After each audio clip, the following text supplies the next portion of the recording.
Oh, don't. I always turn the volume. You're in the show. Everyone can see and hear you. Why can't we hear them?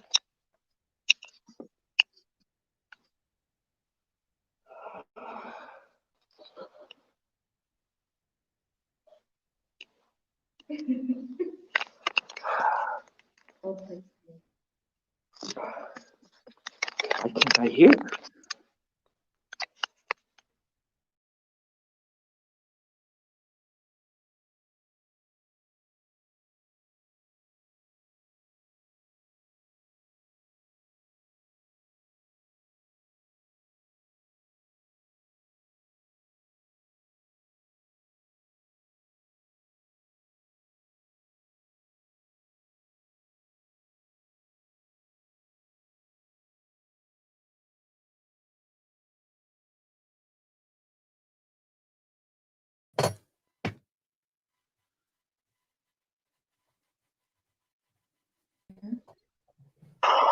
Starting to wonder. We don't need that ring light for this shot. Just need to get to the internet. Absolutely. And it's funny because when we tested it, I was able to go down into the basement. So I'm starting to think this area is a dead spot.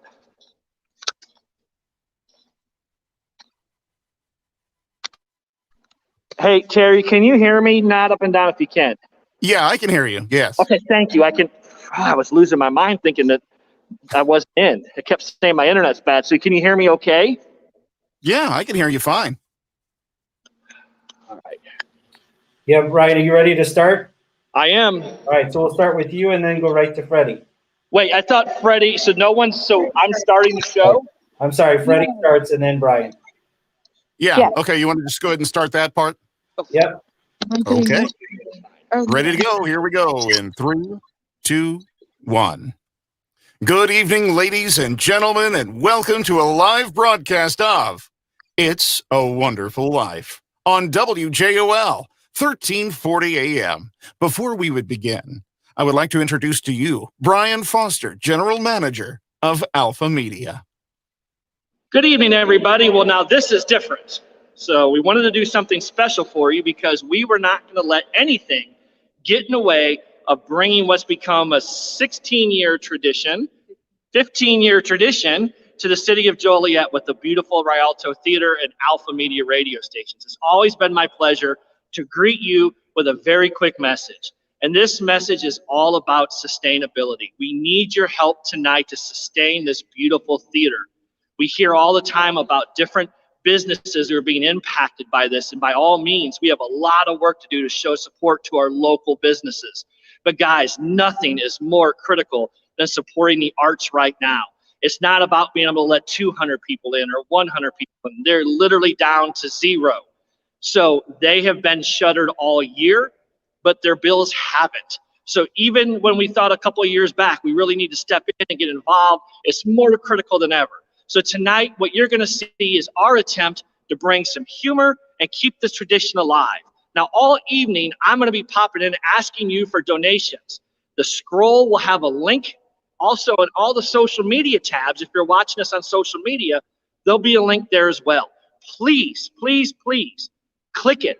Open up your wallets, $10, $25. We're going to be thanking large donors throughout the night. Someone out there has a $1,000 bill they can donate to this. And if they do, Alpha Media is going to actually donate $1,000 in ads for that person's business. So somebody make that donation. I appreciate everybody coming together. We don't know how it's going to turn out, but I guarantee you it'll be a fun time. So for the 15th time, it's been my pleasure to say, on with the show. Thank you, Brian. And since we're not able to meet live, you're encouraged to react at home just as you would in the audience in the theater. So don't be shy.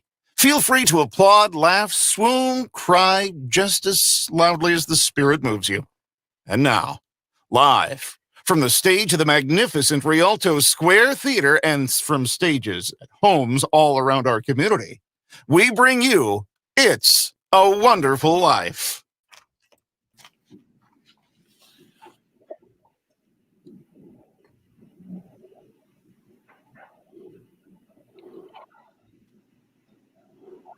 Good evening, ladies and gentlemen, boys and girls, young and old and new. I'm your host, Freddie Fender. We'll bring you a real feel-good, heartwarmer, perfect for this or any Christmas. It's A Wonderful Life. We begin our story in a little town of Bedford Falls, New York, US of A, where a number of people in town are praying for their dearest friend, a typical American dreamer named George Bailey.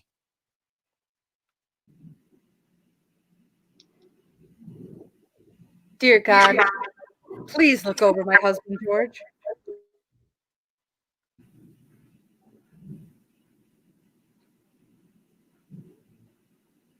Hang on. Go ahead. So this is where we would do the video. We're not doing the video right now. We're going to pre-produce the video and we'll play it here. So I need her to, Chris, I need your voice. Okay. Recording that. Okay. So we're gonna play that video the night of, and now we're gonna pick up what would be after that video. Page 3. So that would be page 3. So who's on page 3? Freddie, Clarence, Joseph. All right. So Freddie's taking it away.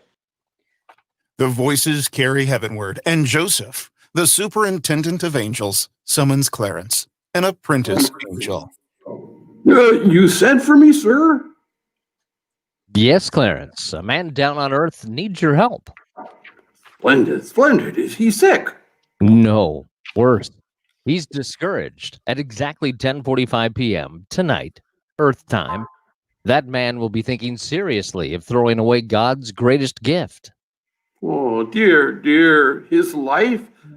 Then I only have an hour to dress. What are they wearing now? You will spend that hour getting acquainted with George Bailey. Sir, if I should accomplish this mission, might I perhaps win my wings? I've been waiting over 200 years now, and people are beginning to talk. What's that book you've got there? Oh, this book? Oh, The Adventures of Tom Sawyer, sir. I was reading it when you sent me. Oh, a fine book. Excellent. Well, you do a good job with George Bailey, and we'll see about your wings. Well, thank you. Thank you, sir. Now, you're going to help George. You want to know a little something about him. Look, see that town? Group of boys. Why, yes, sledding down a snow-covered hill and onto the ice. This is amazing. Yippee! Who's that? That's him when he was 12 back in 1919. Something happens here that you'll have to remember later on. And here comes the scare baby, my kid brother, Harry Bailey. Hey, I'm not scared. Yippee! Woo! Crash, ice breaks. Oh my gosh, help! Yes, the social media feed and the Oh dear. Harry's falling through the ice. I'm not in the background. I'm just in a waiting room. I'm not like a producer. You know what? What? Someone's got to log in. You know, I might just do it. I might just bring a laptop and I was log in gonna as a say- second producer. Just do it myself. I can probably be a producer from my laptop and not this one. Right. Yeah. You or me, either way. We just need somebody producing as a second seat. Okay.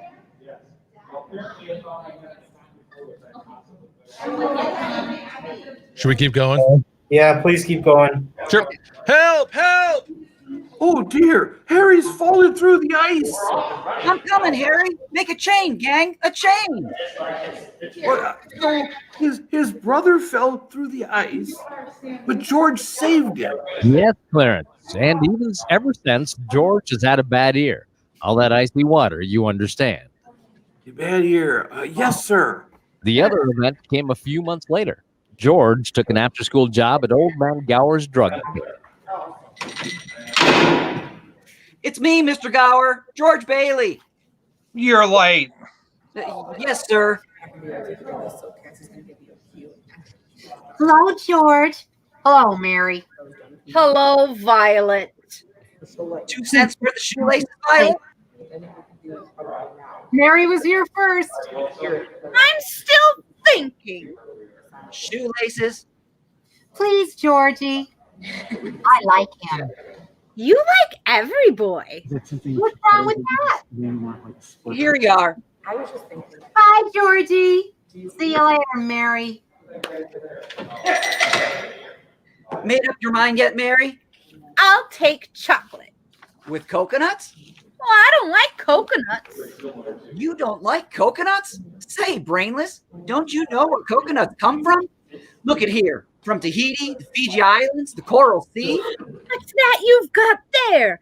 A new magazine? I never saw it before. Of course you never. Only us explorers can get it.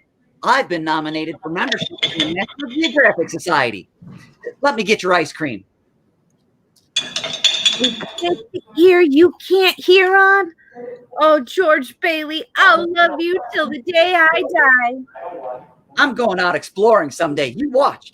And I'm going to have a couple of harems and maybe 3 or 4 wives. Wait and see.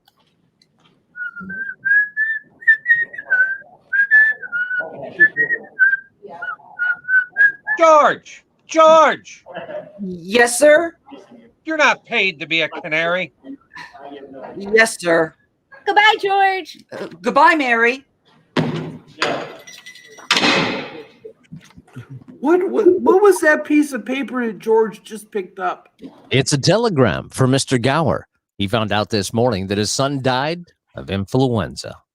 Oh, that's awful, sir. Yes, and he spent the afternoon drowning his grief in whiskey.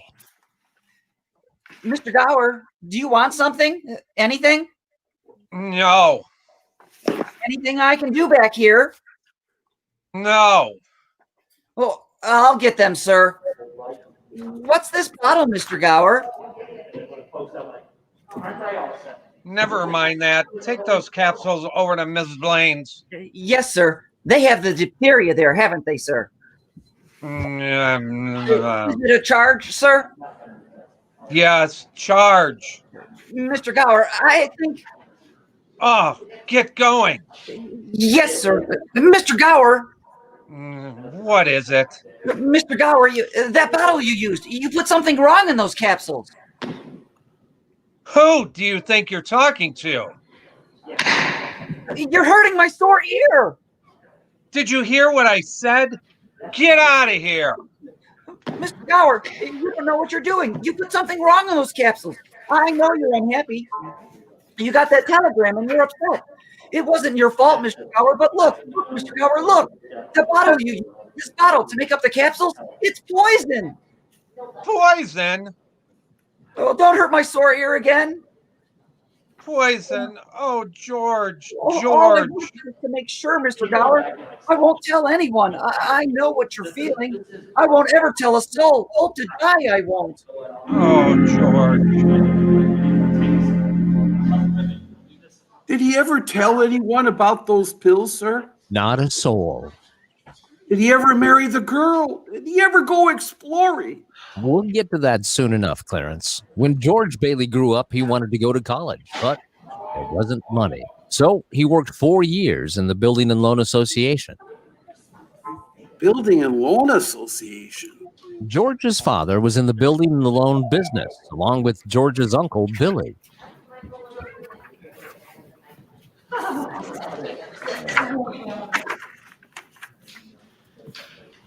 Billy, that's you. Yes. Okay. I am finding my spot. Those are underneath. Oh, those are underneath. Okay. There we go. Had to find my spot, everybody. All right. Oh, I think I need an 8. I need an 8. There we go. We lost our complete script on the floor. So, all right, here we go. George, what's the combination of the safe? We wrote it down so you wouldn't forget it. That's right. Oh, where? Your wallet, Uncle Billy. Oh, thanks. Lovable fellow. Just forgetful is all. Who's that? That's Henry F. Potter, the richest and meanest man in the county. Peter, Potter's here.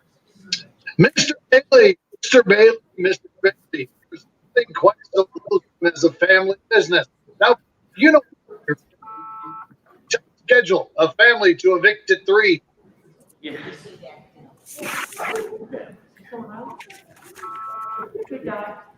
That 5,000 somehow. Have you put any real pressure on those people of yours to pay their mortgages? Times are hard, Mr. Potter. A lot of people are out of work. Then foreclose. I can't do that. These families have children. They're not my children. But they're somebody's children, Mr. Potter. Are you running a business or a charity ward? Well, all right. Not with my money. Mr. Potter, what makes you such a hard-souled character? You have no family, no children. You can't begin to spend all the money you've got. So I suppose I should give it to the miserable failures like you and that idiot brother of yours to spend for me. He's not a failure. You can't say that about my father. George. You're not. You're the biggest man in town. All right, son, thanks. I'll talk to you tonight. Don't let him say that about you, Pop. Tonight. What kind of business are you running here? Good God, man.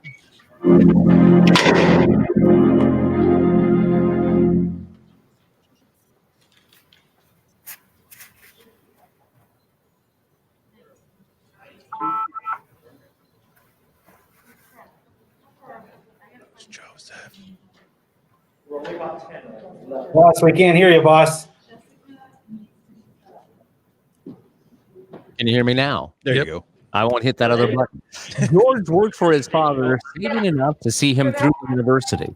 That summer, though, he was going to Europe. George got a job on a cattle boat and was ready to do a little traveling before college. Old man Gower surprised him with the gift of a great big suitcase. On his way home from the store, he ran into his friends Ernie the cab driver and Bert the cop. Hey, Ernie. Hiya, George. Oh, hi, Bert. Hey, George, what's the suitcase for? I'm a rich tourist today. How about driving me home in style? Sure, Your Highness, hop in the cab, and for the carriage trade, I puts on my hat. Good afternoon, Mr. Bailey. Oh, looks like you're ready to get out of here. Hello, Violet. Hey, you look good. That's some dress you got on there. Oh, this old thing. Why, I only wear it when I don't care how I look. See you later. How would you like... Yes.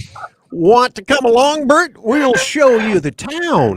No, thanks. Think I'll go home and we'll see what the wife's doing. Family man. Nailed it. George saved up money to go away to college. His bags were packed, and he was all set to go.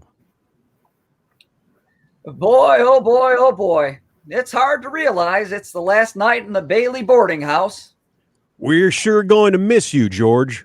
Oh, I'm going to miss you too, Pop. What's the matter? You look tired. Oh, I had another tussle with old Henry Potter today. Oh?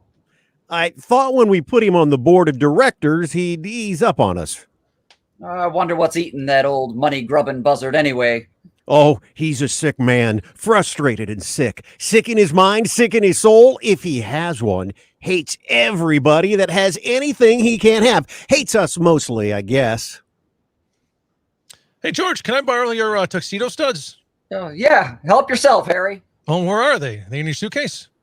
I'm not taking a tuxedo on a cattle boat, you know. Say, where'd you get that fine piece of luggage anyway? Mr. Gower, a going away present. And one of these days, you're going to see that bag all covered with travel labels. Italy, Baghdad. Hey, why don't you come to the dance tonight? What, and be bored to death? Well, you couldn't want a better death. Lots of pretty girls out there. Hey, I got to hurry. I wish we could send Harry to college with you, George. We have that all figured out. You see, Harry will take my job at the building and loan, work there 4 years, and then he'll go. He's pretty young for that job. Well, what do you want to do, George? Oh, well, you know, what I've always talked about, building things, design new buildings, plan modern cities. Still after that first million before you're 30? No, I'll settle for half that in cash. Of course, it's just a hope. But you wouldn't consider coming back to the building and loan, would you? I know it's early to talk about it. I couldn't face being cooped up for the rest of my life in that shabby little office. Ugh, I'm sorry, Pop. I didn't mean that remark, but this business of nickels and dimes and spending all your life trying to figure out how to save 3 cents on a length of pipe, I'd go crazy. I want to do something big, something important.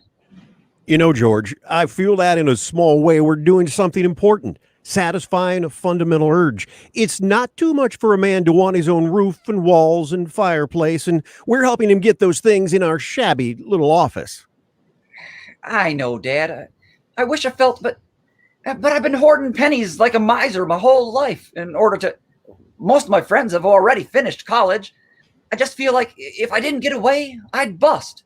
Yes, you're right, boy. The town's no place to live if you aren't willing to crawl to Potter. You get yourself an education, then get out of here. I'm glad you see what I'm talking about. Say, I think I'm gonna go down on Old Main Street. Last night in town and all. Have a good time, son.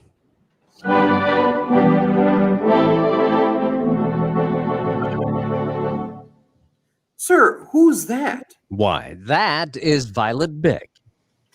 The little girl from the candy counter? That's right. Hello, Georgie Porgy. Hello, Vi. What gives? Nothing. Where are you going? Oh, I'll probably end up at the library. Oh, Georgie, don't you ever get tired of just reading about things? Yes. What are you doing tonight? Not a thing. Are you game, Vi? What do you say we make a night of it? Oh, I'd love to, George. What'll we do? Oh, let's go out in the fields and take off our shoes and walk in the grass. Huh? Then we can go up to Stewart Lake. It's beautiful up there in the moonlight, and we can swim, and then we can climb Mount Bedford and smell the pines and watch the sunrise against the peaks, and we'll stay up there the whole night. And everybody will be talking, and there'll be a terrific scandal. George, have you gone crazy? Walking the grass in my bare feet. Why, it's 10 miles up there to Mount Bedford. You think just because you... Oh! Okay, just forget about the whole thing.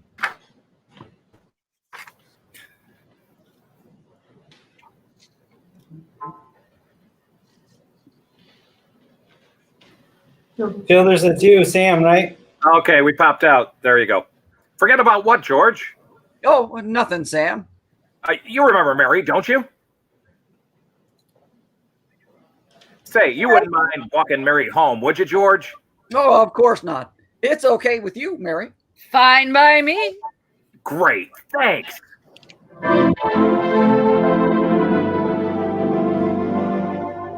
So George walked Mary home. Is that important, Joseph? Yeah, I'd say it is, because even though Mary lived only 4 blocks away, it took them 2 hours to get there. Buffalo gals, won't you come out tonight? Won't you come out tonight? Won't you come out tonight? Buffalo gals, won't you come out tonight? And dance by the light of the moon. Hot dog. Oh, boy, just like an organ. Gee whiz. Beautiful. You know something? If it wasn't me talking, I'd say you were the prettiest girl in town. Well, why don't you say it? I don't know. Maybe I will. How old are you anyway? 18. 18? Too young or too old? Oh, no, just right. Your age fits you. Hey, look where we are. Oh, it's the old Granville house. Yeah, I gotta throw a rock. Oh, no, don't. I love that old house. Well, now, don't you know about deserted houses? You make a wish, and then you throw a rock. But, George, it's such a lovely old place. I'd like to live in it. In there? Well, I wouldn't live in there if I was a ghost. Now watch this. Hey, how about it, huh? Pretty good, huh? Broke a window, huh? What's your wish, George? Well, not just one wish. A whole hatful, Mary. I'm shaking the dust of this crummy little town off my feet, and I'm going to see the world. Italy, Greece, the Parthenon, the Colosseum. And then I'm going to come back here and go to college and see what they know. And then I'm going to build things. I'm going to build airfields and skyscrapers 100 stories high. I'm going to build bridges a mile long. And then hey, you going to throw a rock too? Hey, that's pretty good. What'd you wish for, Mary? Oh, no. If I told you, it might not come true. Oh, okay. Come on, Mary. What do you want, huh? Do you want the moon? All you got to do is say the word. Okay, the moon. I'll take it. And then what? Then what? I'll throw a lasso around it and pull it down. Then you could swallow it. It would all dissolve, see? And the moonbeams, they'd shoot out your fingers and the ends of your toes. And am I talking too much?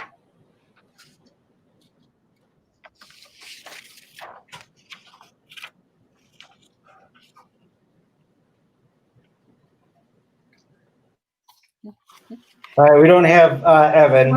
Oh, yes. Why don't you kiss me instead of talking me to death? Who's that? Old man Collins on his front porch. Youth is wasted on all the wrong people. Hey, hold on. Come back here, mister. I'll show you some kissing that'll put hair back on your head. You come out here. George. Uncle Billy. George, get in the car quick. Your father's had a stroke. I'm sorry, Mary. I have to go. You're listening to It's a Wonderful Life on 1340 WJOL Joliet. We'll be back after these commercial messages.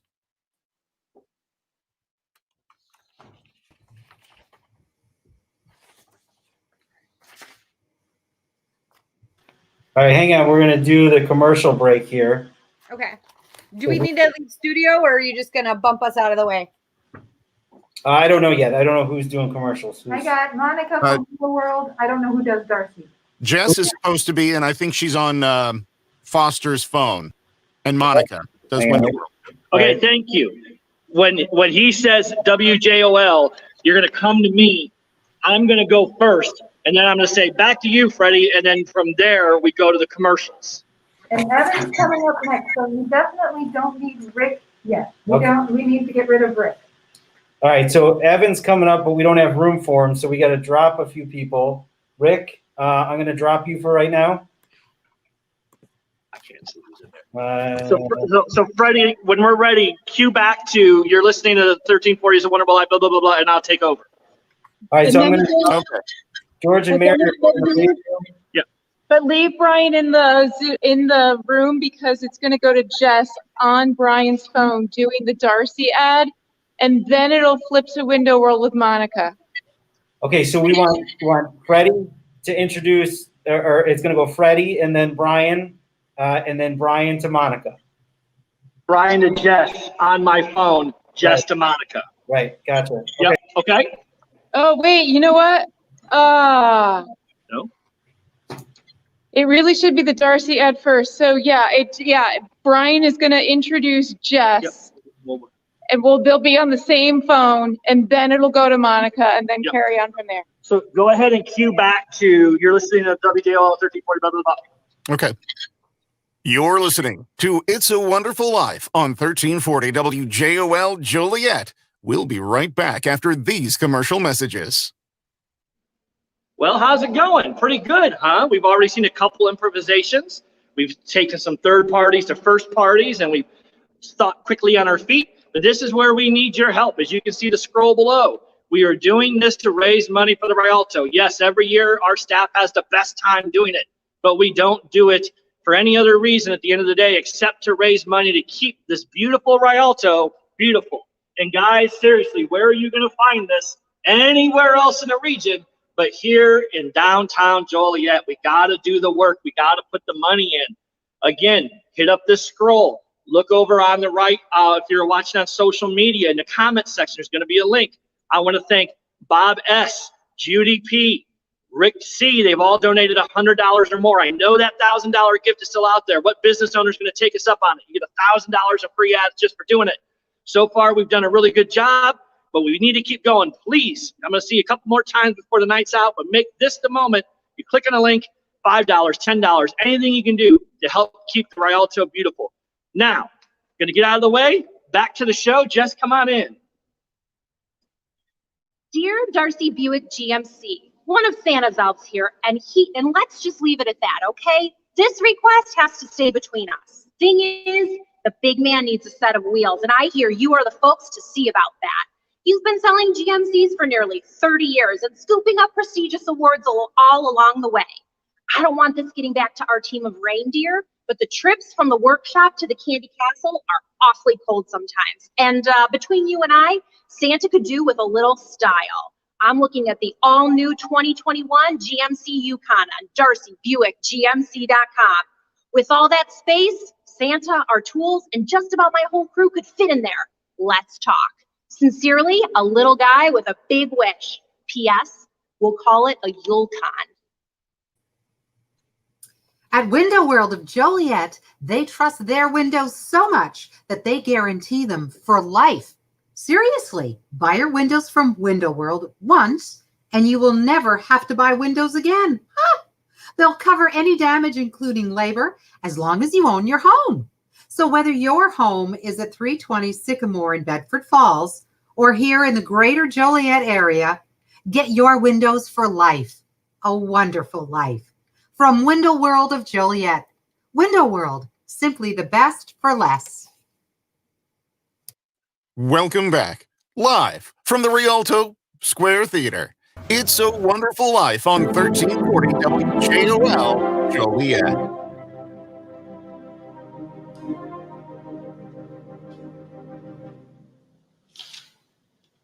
We don't have Joseph. Waiting on Joseph.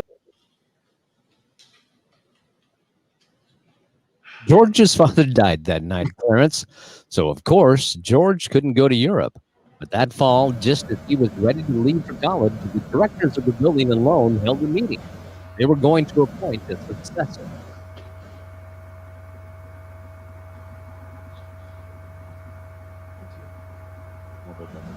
I want the board to know that George gave up his trip to Europe to help straighten things out here the past few months, and it was greatly appreciated. I think that's all we'll need from you, George. Good luck to you at school. I know you're anxious to make a train. Yes, I have a taxi waiting downstairs. Mr. Chairman, I'd like to get to my real purpose. I claim this institution is not necessary in this town. Therefore, Mr. Chairman, I make a motion to dissolve the building and loan and turn its assets and liabilities over to the receiver. It's too soon after Peter Bailey's death to discuss chloroforming the building and loan. It was his faith and devotion that are responsible for this organization.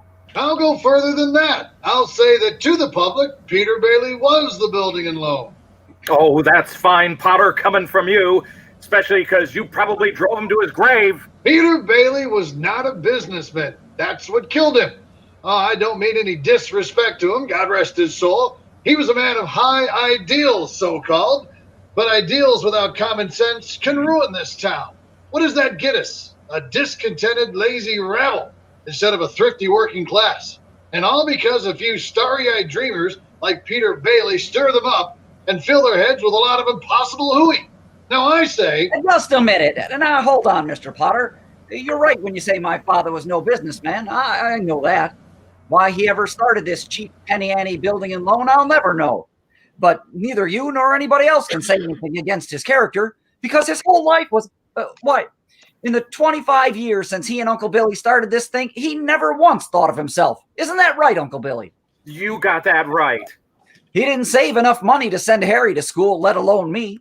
But he did help a few people get out of your slums, Mr. Potter. And what's wrong with that? Why, here, you're all businessmen here. Doesn't that make them better citizens? Doesn't it make them better customers? You said, what did you say just a minute ago? They had to wait and save their money before they even thought to think of a decent home? Wait for what? Until their children are grown up and leave them? Until they're so old and broken down that they... do you know how long it takes a working man to save $5,000?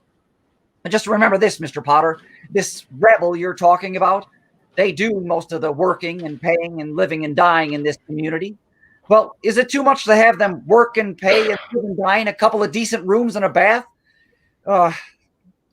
To my father didn't think so. People were human beings to him. But to you, a warped, frustrated old man, they're cattle. Well, in my book, he died a much richer man than you'll ever be. I'm not interested in your book. I'm talking about the building and loan. I know very well what you're talking about. You're talking about something you can't get your fingers on, and it's galling you. That's what you're talking about. Well, I've said too much. You're the board here. You do what you want with this thing. Just one more thing, though. This town needs this measly one-horse institution, if only to have some place where people can come without having to call the plotter. Come on, Uncle Billy. Sentimental hogwash. I want my motion.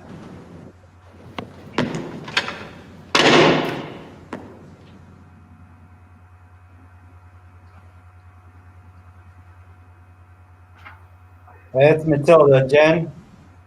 What? Jen, isn't that your role? No one told me I had a role. Okay. All right, let's move on. Billy, pick up. Okay. All right. Boy, oh boy, Matilda, you should have heard George. Yeah, they're voting us down in there. George, get out of here. You missed your boat trip. Do you want to miss college too? Don't worry about the board. They're putting us out of business. So what? I can get another job. I'm only 55. You're 58. George, they voted down Potter. We're still in business. Whoopee! We're still in business. We're still in business. Now, there's one condition, George. They appointed you to take your father's place. But I'm going to college. That's all right. Uncle Billy here. He's your man. Things straight. I'm leaving. I'm leaving right now. I'm going to school. But this is my last chance. But George, you've got to take it. They'll vote with Potter otherwise. So George Bailey didn't go to college. That's right, Clarence. He gave his money to his brother, Harry, and Harry went instead. But what happened to that good-looking girl? Mary. Oh, George saw her now and then. Not very often, though, because Mary went away to school, too. Anyway, George waited 4 years more for Harry to come back and take over the building and loan. Then he could still see the world. He planned to work in the oil fields of Venezuela. There she blows. Say, Uncle Billy, you know what the three most wonderful sounds on earth are? Yeah. Breakfast is served, lunch is served, dinner is served. No. Anchor chains, plane motors, and train whistles. Here's the professor now. Well, if it isn't George Geographic Explorer Bailey. Uncle Billy, you haven't changed a bit. Nobody ever changes around here. You know that. Oh, am I glad to see you. Hey, say, where's Mother? Oh, she's at home cooking the fatted calf. Come on, let's go. Wait. This is Ruth Dakin. Ruth Dakin Bailey, if you don't mind. Somebody. She is nice. Ruth Dakin Bailey, if you don't mind. Huh? What? Well, I wired you. I had a surprise. It's a surprise. Here she is. Meet the wife. Well, what do you know? Wife. Well, how do you do? What am I doing? Congratulations. Oh, Harry, why didn't you tell somebody? What's a pretty girl like you doing marrying this two-headed brother of mine? Well, I'll tell you, it's purely mercenary. My father offered him the job. Oh, he gets you and a job. Harry's cuppeth runneth over. Come on, Ruth. Let's start ahead and leave the bags for the fellas. All right. Hey, George, about that job. Ruth spoke out of turn a bit. I never said I'd take it. You've been holding the bag around here for 4 years, and, well, I won't let you down. It's all right, Harry. It's all right.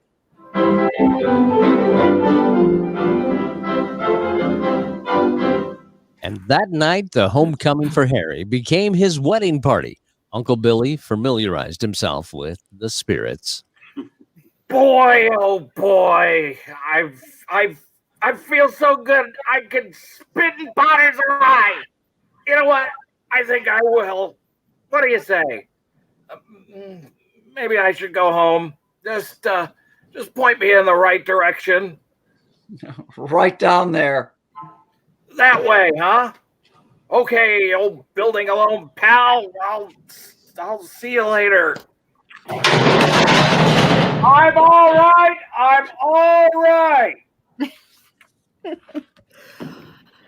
George. Yeah.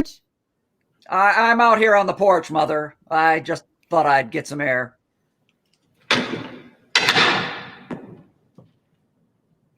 Well, how do you like the new sister-in-law? She's swell. Looks like she'll keep Harry on his toes. Yeah, keep him out of Bedford Falls anyway. George, do you know that Mary Hatch is back from school? Yeah. Nice girl, Mary. Uh-huh. Oh, stop grumbling. Give me one good reason you shouldn't call on Mary. Well, Sam Wainwright. Sam's crazy about her. Well, she's not crazy about him. Well, now how do you know that? Did she discuss it with you? Besides, Sam's away in New York and you're right here in Bedford Falls. And all is fair in love and war. Well, I don't know about war. All right, Mother. I think I'll go out and find that girl and do a little passionate necking. Oh, George. Bye, Mrs. Bailey. By the way, do you want any books from the library? The library? George, you go and see Mary, you hear?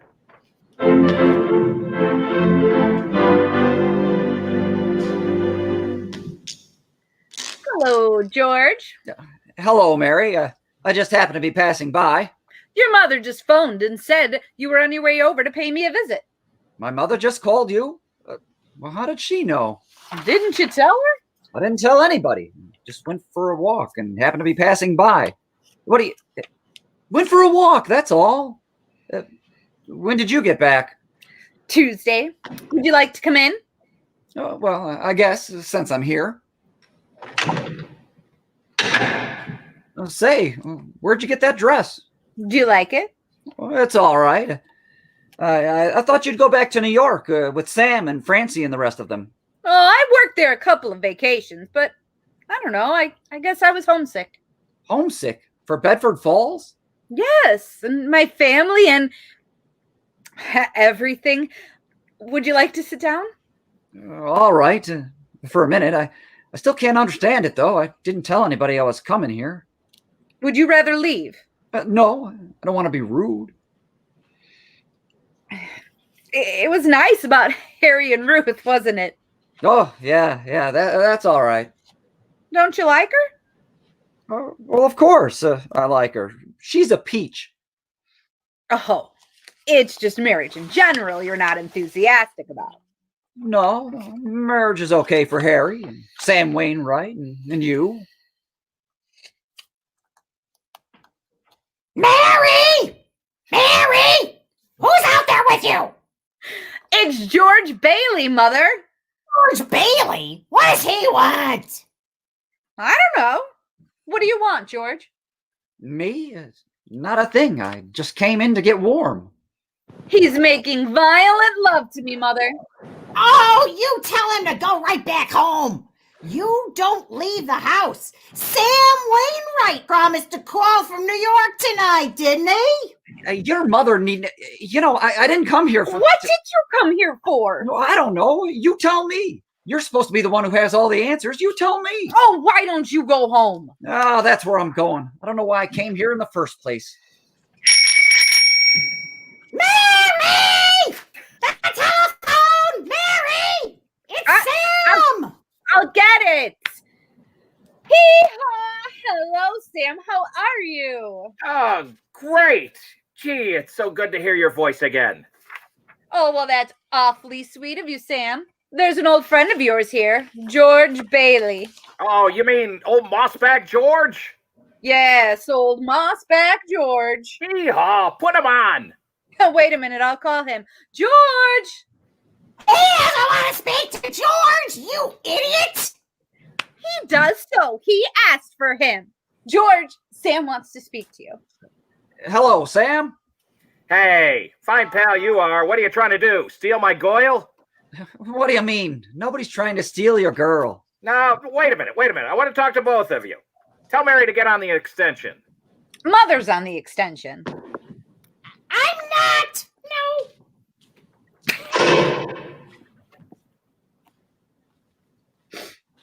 We can both hear you. George, just put your head a little closer. Okay. There. That's better. We're listening, Sam. All right. I have a big deal coming up. It's going to make us all rich. George, remember that night at Martini's bar when you told me about making plastics out of soybeans? Huh? Yeah, soybeans. Yeah. Well, my father's checked into it. George, see? And now he's going to build a factory outside of Rochester. How do you like that? Rochester? Well, why Rochester? Well, why not? Can you think of anything better? I don't know. Why not right here in Bedford Falls? You remember that old Tool and Machinery Works? You tell your father he can get that for a song. And all the labor he wants, too. Half the town was thrown out of work when they closed down. That's so. Well, I'll tell him. Hey, this sounds great. Oh, baby, I knew you'd come true. Now, here's the point, George. I may have a job for you. That is, unless you're still married to that old broken-down building alone. Mary. I'm here. Mary, you tell that guy I am giving him a chance of a lifetime. You hear? He says it's the chance of a lifetime. Give me that phone. Now you listen to me, Mary. I don't want any plastics. I don't want any job. I don't want to be married ever to anyone. You understand that? I want to do what I want to do. And you're not going to... Mary. George. Mary, I love you. I love you too, George.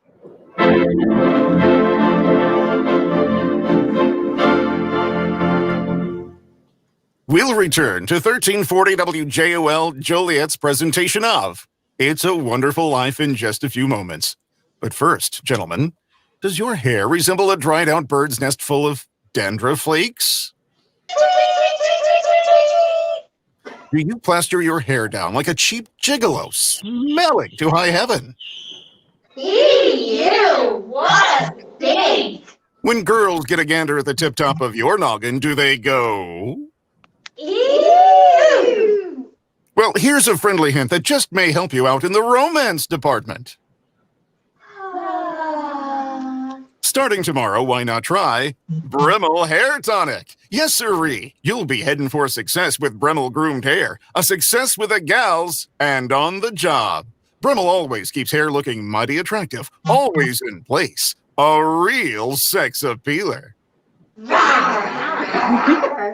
Bremel Hair Tonic does lots more than keep your hair handsome looking.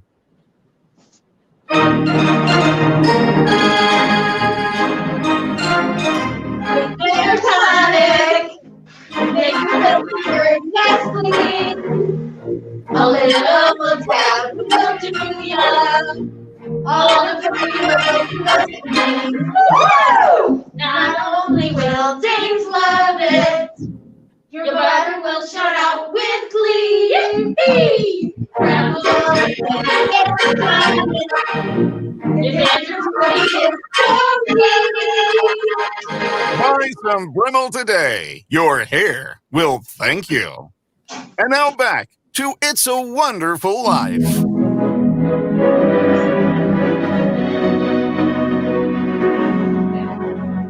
George and Mary were married, and following the wedding and reception, George's old pal Ernie, the cab driver, drove the happy couple to the train station. Hey, where are you two going on this here now honeymoon? We're going to shoot the works, Ernie. A whole week in New York, a whole week in Bermuda, the highest hotels, the oldest champagne, the richest caviar, the hottest music, and the prettiest wife. Here's the kitty, Ernie. $2,000. I feel like a bootlegger's wife. So you're finally getting out of Bedford Falls, huh? Then what? Then what, honey? After that, who cares?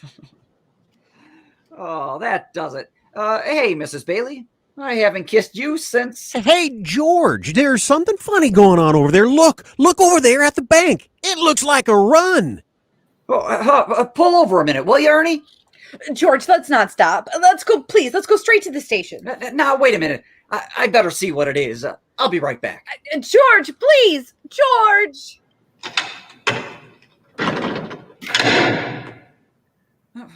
What is this, Uncle Billy? A holiday? Why are the doors locked? Oh, this is a pickle, George. This is a pickle. All right, now what happened? All I know is the bank called our loan. I had to hand out all of our cash. All of it? Every last cent of it. Holy mackerel. And then I got scared, George. I got scared. I closed the doors. Well, our charter says we need to stay open until 6 o'clock or we'll lose our license. Bailey Brothers building in. Get me George. George, it's Potter. Hello? George, there's a rumor around town that you've closed your doors. Is that true? No, it isn't. Do you need any police? Mobs get pretty ugly sometimes, you know. We're fine. We'll see. Now, George, I'm going all out to help in this crisis. I've just guaranteed the bank sufficient funds to meet their needs. They'll close for a week, then reopen. I may lose a fortune, but I'm willing to guarantee your people too. Just tell them to bring their shares over here, and I will pay 50 cents on the dollar. You don't miss a trick, do you, Potter? Well, you're going to miss this one. If you close your doors before 6 p.m., George, you will never reopen. You just took over the bank, Billy. Open the doors. Let them in. Well, now, just a minute. This thing isn't as black as it appears. I have some news for you folks. I've just talked to Old Man Potter, and he's guaranteed cash payments at the bank. How about our money, George? Where's our money? Now, please, wait a minute. Listen to me. You're thinking of this place all wrong. The money's not here. Now, wait a minute. Let me tell you. Your money's in people's houses. In the Kennedy house, and in the McLaren house, and in your house, and in 100 others. Now, what are you going to do? Foreclose on them? I got $242 in this bank, and $242 isn't going to break anybody. All right, Charlie. All right. Now, you'll get your money in 60 days. 60 days? Well, now, that's what you agreed to when you bought your shares. I got my money. Old Man Potter's taking over the bank. He'll pay you 50 cents on every dollar. Well, no, wait a minute. Wait, please, folks. Please, don't leave. I beg of you not to do this. If Potter gets a hold of your shares, he'll be owning this building and loan. He's got the bank. He's got the bus lines. He's got the department stores. And now he's after us because he wants to keep you living in his shacks and paying the kind of rent he decides to charge. Now, we can get through this all right, but we have to stick together. We have to have faith in each other. Well, my husband, he's out of work. We need money. I got doctor bills to pay. I can't feed my kids with a faith. How much do you need? We still got some money. We've got $2,000 from the wedding. Hey, Mary. Oh, I've got $2,000 here. This'll tide us over until the bank reopens. All right, Charlie. How much do you need? $242. Oh, Charlie, just enough to tide you over until the bank reopens. I'll take $242. Okay. Uncle Billy, give Charlie $242. Okay, all right, Ed. Now, how much? Just to get by. $20, I suppose. Oh, now you're talking. Oh, Uncle Billy, give Mrs. Thompson. How about you? Oh, but it's your own money, George. Never mind that. How much do you want, Mrs. Thompson? Oh, could I have $17.50? Bless your heart. Of course you can have it. Uncle Billy, give her $17.50. Pay it back when you can now. Pay it back when you can. All right. Who's next? Look at the clock. They'll never close us up today. 5 seconds. 4 seconds. 3, 2, 1. Bingo! We made it! Oh, lock that door, Uncle Billy. Oh boy, we're still in business. We've got $2 left. Bailey Brothers billing it. Just a minute. George, there's a call for you. Well, look, will you get my wife on the phone? She's probably over at her mother's. Mrs. Bailey is on the phone. Oh, I don't want Mrs. Bailey. I want my wife. Whoa, Mrs. Bailey. Oh, that's my wife. Oh, Mary, hello. Listen, dear, I'm sorry. What? Come home? What home? 320 Sycamore? Well, whose home is that? The Waldorf Hotel, huh?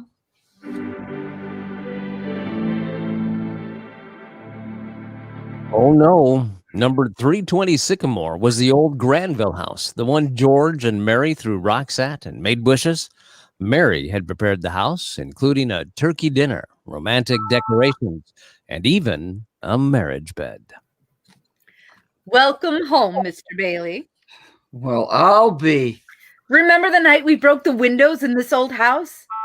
This is what I wished for. Darling, you're wonderful. Yes, sir. That's where they spent their honeymoon. That's where they started their lives together. Mary made the leaky old house a home, while George toiled away at the building and loan office, providing houses for people like Giuseppe Martini. Hey, Martini, you renting a new home? Rent! Ha! You hear that, Mr. Bailey? I own this house. Me, Giuseppe Martini. I own my own home. No more we live like pigs in Potter's Field. We have something for you and your family, Mr. Martini. George and I bring something for all the new owners. For the Martinis? Oh, Maria, come quick. Our first housewarming gift. Bring the kids along too.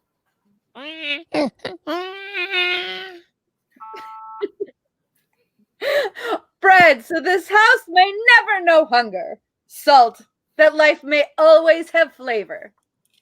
And wine, that joy and prosperity may reign forever. Enter the Martini Castle.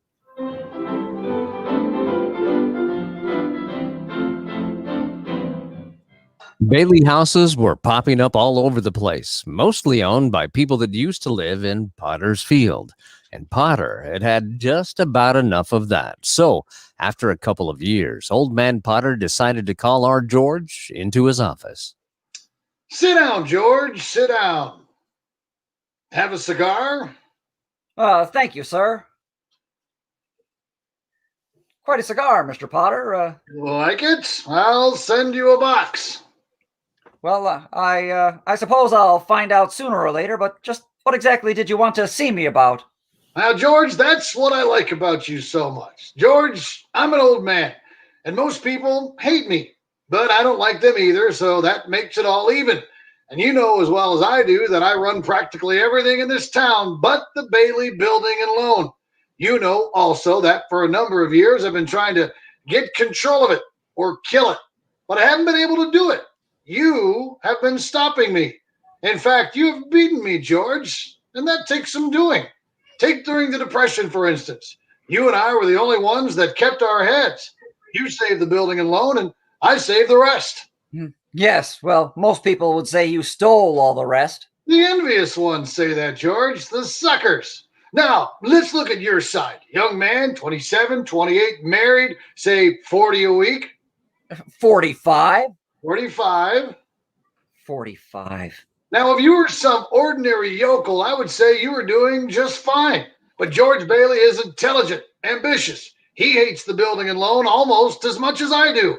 He's been dying to get out of the town ever since he was born. A young man, the smartest one of the crowd, mind you, who has to sit by and watch his friends go places because he's trapped into frittering his life away playing nursemaid to a lot of garlic eaters.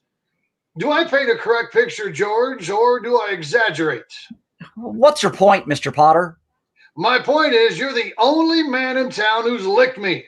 I want to hire you, manage my affairs. I'll start you out at $20,000 a year. $20,000 a year? You wouldn't mind living in the nicest house in town, buying your wife a lot of fine clothes, a couple of business trips to New York a year, maybe once in a while to Europe. You wouldn't mind that, would you, George? Would I? You're not talking to somebody else around here, are you? You're talking to me? I'm George Bailey. Do you remember me? The building and loan, remember? Yes, George Bailey, whose ship has finally come in, providing he has enough sense to climb aboard. What about the building and loan? Oh, confounded, man. I'm offering you a 3-year contract at $20,000 a year. Is it a deal or isn't it? Mr. Potter, I know I ought to jump at the chance, but I wonder if you might give me 24 hours to think about it. Sure. You go home and talk to your wife. I'd like that. In the meantime, I'll draw up the papers, and soon you'll be managing my affairs. Your affairs. No. The answer's no, doggone it. You sit around here and spin your little webs, and you think the whole world revolves around you and your money. Well, it doesn't, Mr. Potter. In the whole vast configuration of things, I'd say you were nothing but a scurvy little spider. And that goes for you, too. You're listening to It's a Wonderful Life on 1340 WJOL, live from the Rialto Square Theater. We'll be back right after these commercial messages. Well, it looks like we're to the part of the story where there are major decisions happening. What's George going to do? If you've never been around before, this is your first time hearing the story. I won't go ahead and spoil it. You have a major decision to do right now as well. We need you to reach into your pocket and help keep the Rialto beautiful. What do they say? Keep this jewel shining? We want to polish the jewel and keep it shining and beautiful. So, again, we thank everybody who's donated tonight. Rick J., Ryan F., Diane D. have all donated $100 just in this last segment. Thank you so much. Who's got that $1,000 bill for us? Someone out there has it. We're going to match it with radio advertising. If that's you, we want to raise as much as we can. By this point tonight, you've already paid $10 a ticket times 2 to get in years past. We haven't done that this year. So again, if you could just give $20 if you're watching it with your loved one, that would be awesome. Thank you so much for your consideration.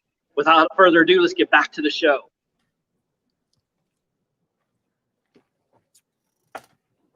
No commercial? Not as far as I'm aware. Okay, it says there's an ad there. So. Is there an ad? Darcy. Right? Diane, there's an ad? Yes. Okay. Hello, Darcy Buick GMC. Greetings from the North Pole. I would love to chat with you about a new vehicle for my husband, but I worry he may be resistant at first. His current mode of transportation is powered not by 4 wheels, but by 8 sets of 4 legs. I adore our team of hardworking reindeer, and I would never want to offend them, but I do long for a calming drive on a snowy night with just my husband. I can just picture a GMC Sierra heavy duty, easily navigating our winter wonderland while White Christmas plays over its high-tech entertainment system. I know your dealership has a reputation of making your customers feel comfortable and providing a no-pressure sales experience. So I've made an appointment for us on darcybuickgmc.com.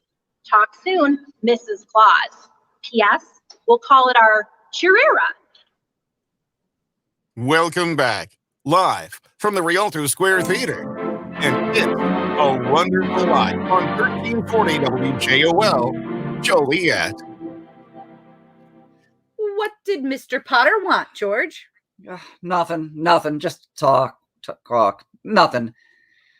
Oh, gee, Mary Hatch. Why in the world would you ever want to marry a guy like me anyway?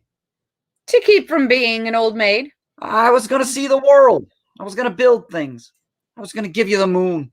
What have I given you? Not even a new dress.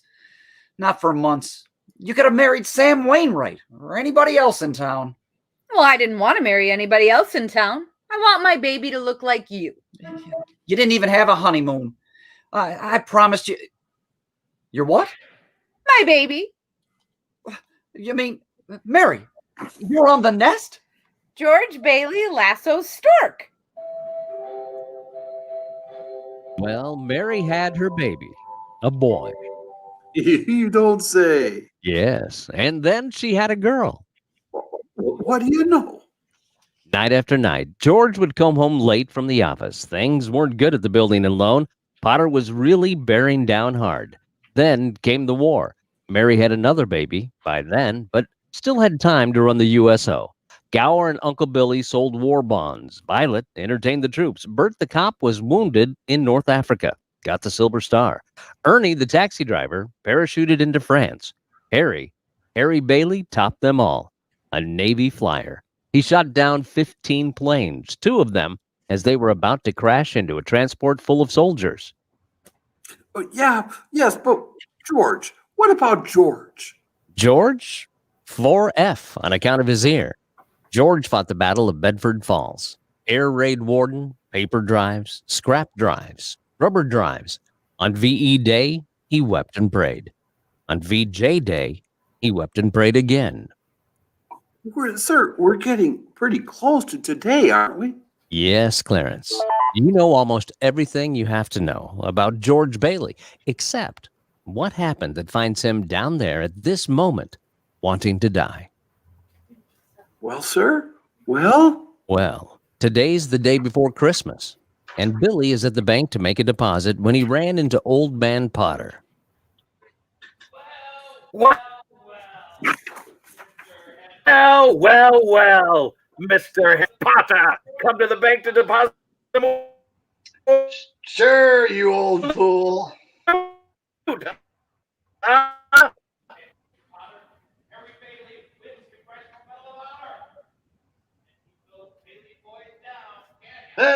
Let me see that newspaper. Cat with you, old thief. Gotta make a deposit. Good morning, Mr. Bailey. Good morning, Horace. Here you are. Deposit slip, bank book, and a very Merry Christmas to you, sir. You too, Mr. Bailey. Say, you've forgotten something, haven't you? What's that? You want to make a deposit, don't you? Well, certainly. Well, it's customary to bring the money with you. It's gone. Where did I put it? Where did I put the money? A terrible thing, Clarence. Terrible. Uncle Billy couldn't find the money because the envelope with the $8,000 was folded up in that newspaper he gave Old Man Potter. At the same time as Billy started looking for the deposit, Violet came to visit George at the building and loan. Oh, hello, Vi. Suppose you're getting things set back at the house for the party tonight. You know you're invited. What's wrong? Oh, you see right through me, don't you? How much do you need? I hate doing this to you, George, but I won't be asking for any more after this. You planning on robbing a bank, Vi? I'm going to Manhattan. What's in Manhattan? Why, everything's in Manhattan. A new start, at least. Well, that's a big step, Vi. What's wrong with starting a new life right here in Bedford Falls? Well, I'll be. I never thought I'd hear that from you, George Bailey.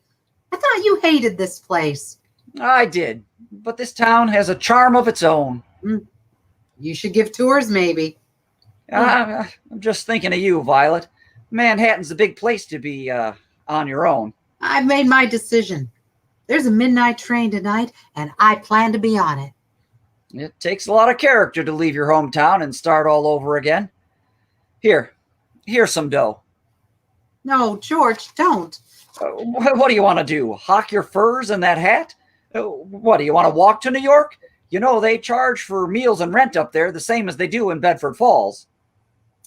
Yeah, sure. It's a loan. That's my business, building and loan. Besides, you'll get a job. Good luck to you. I'm glad I know you, George Bailey. Say hello to New York for me. Merry Christmas, George. George! What's going on? The bank examiner's coming today, and today? Yeah, wants the accounts payable. What's the matter with you? The money, the 8,000. What happened to it? I don't know. I was going to deposit it, and when I went to the bank, I didn't have it. $8,000, Uncle Billy. The bank examiner's in town, and it's not our money. It belongs to the depositors. I'm so sorry, George. I really don't know what happened. Well, the first place you look is in your pocket. I told you to put it there when you left. Oh, I'm no good to you, George. I'm just no good. Let's go then.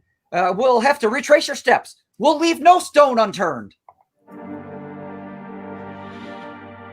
And as George and Billy went looking for the deposit, Potter had a meeting with the state bank examiner, Miss Sadie Vance. The whole town's turned upside down with the Bailey boys' homecoming, congressional medal and all. I guess they do things like that. May I look at your paper? Go ahead. Hey, this is a deposit from Bailey. That old fool Billy Bailey gave me that newspaper. Well, you're going to deposit it for him, right, Potter? To think he would make such a foolish mistake. Look how much it is. There's $8,000 here. What a Christmas present. He doesn't even know. Just a minute here, Potter. I know you've been giving the Baileys a hard time as far back as I can remember, but why? I don't have to give answers to you. You're just a state examiner. Yes, I am. But I'm unimpressed by your buying off everyone in town. Oh, that's it. You can never buy the Baileys. What? You heard what I said. The Baileys have always stood for something you've always wanted and are jealous of. They're honest. You're fired. You can't fire me. I'm state appointed.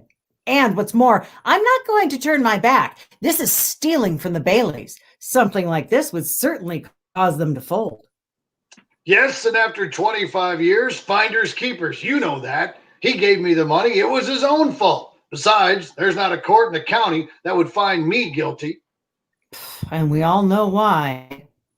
How's your family, Sadie? My family? I know how little state positions pay. What would you say to a little Christmas bonus? Oh, I want no part of this. That's not what I've heard. What are you insinuating, Potter? I will not be turned down. What do you want me to do? Well, I want you to pay a visit to the Baileys. Make it a surprise visit. You'll see the records. They'll be short. You know the rest. At last, the Baileys will be right where they belong, down for good. I know just what to do.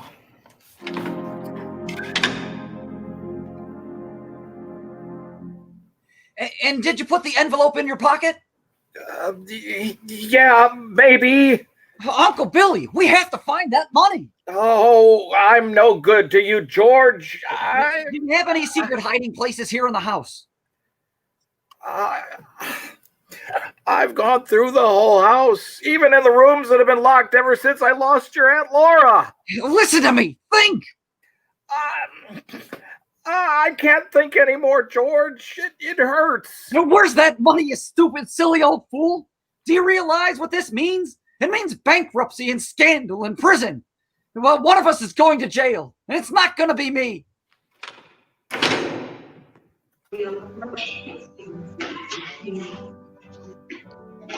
Hello, darling. Hello, Daddy. Daddy, did you bring the wreath? What wreath? The Merry Christmas wreath for the window. I left it at the office. Is it snowing? Yeah, it just started. Where's your coat and hat? Left them at the office. What's the matter? Nothing's the matter. Everything's all right. Isn't it wonderful about Harry? You're famous, George. I'll bet I had 50 calls today about the parade, the banquet. Your mother is so excited. She saying that. I have to practice for the party tonight, Daddy. Mommy says we can stay up until midnight and sing Christmas carols. Can you sing, Daddy? Better hurry and shave, George. The families will be here soon. The families? Oh, I don't want the families over here. Excuse me. Have a hectic day. Oh, yeah. Another big red letter day for the Baileys. Daddy, the Browns next door have a new car. You should see it. Well, what's the matter with our car? Isn't it good enough for you? Yes, Daddy. Excuse me, excuse me. Excuse you for what? I burped. All right, darling, you're excused. Now go upstairs and see what little Zuzu wants. What's the matter with Zuzu? Oh, she got a cold. Not coming home from school. They gave her a flower for a prize, and she didn't want to crush it, so she didn't button up. What is it? A sore throat? Well, the doctor says it's nothing serious. Was the doctor here? I called him right away. Is he running a temperature? Oh, just you one. Gosh, it's his old house. I don't know why we don't all have pneumonia. This drafty old barn. Might as well be living in a refrigerator. Why did we have to live here in the first place? Stay around this crummy old town. George, what's wrong? Wrong? Everything's wrong. Was it a happy family? Why did we have to have all these kids? Dad, how do you spell frankincense?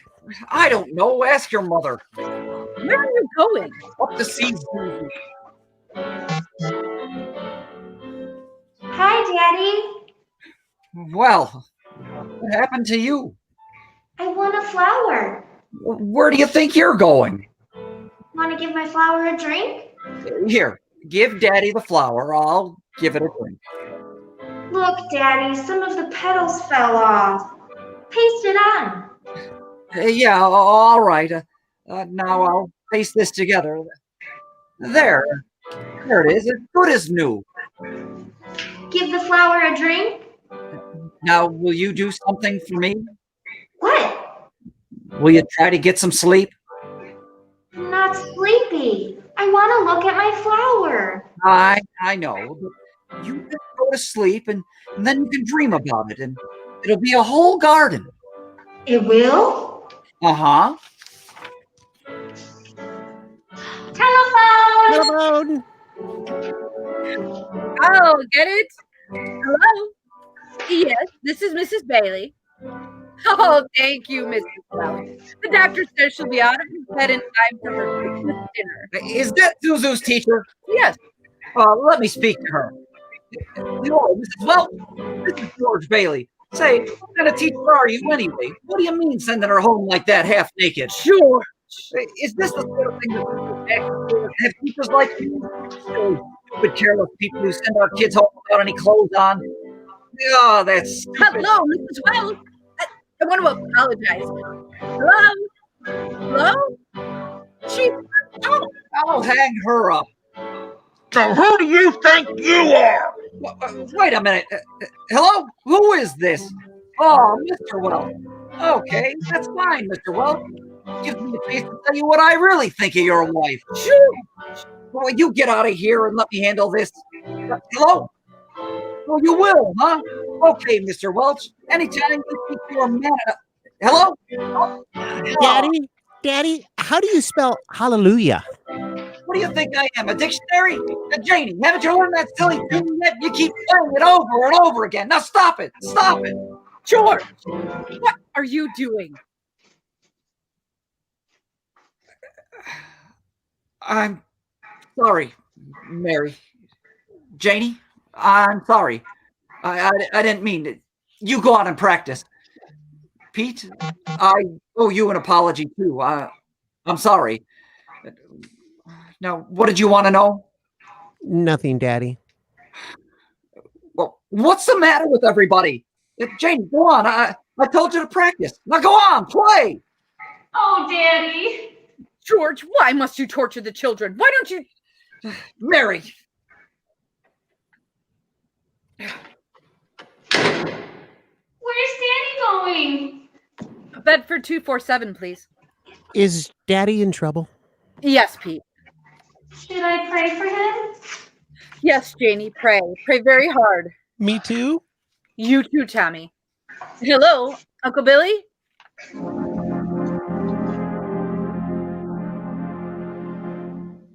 So that's it, George. You're short $8,000 in the books, huh?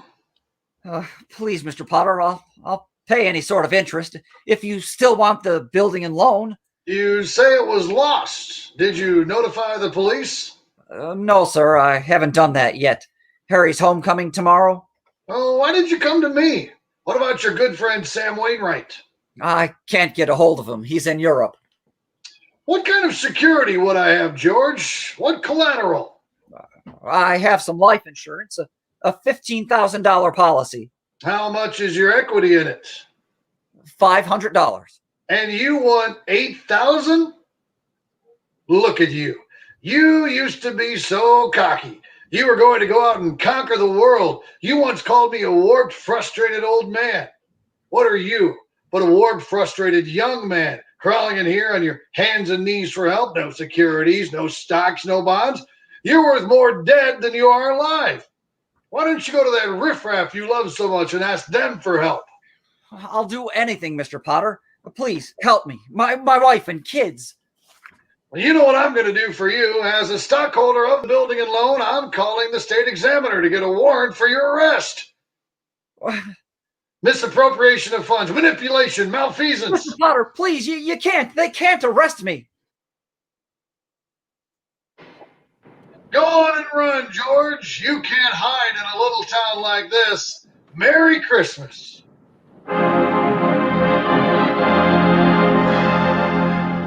And now, more from our sponsors.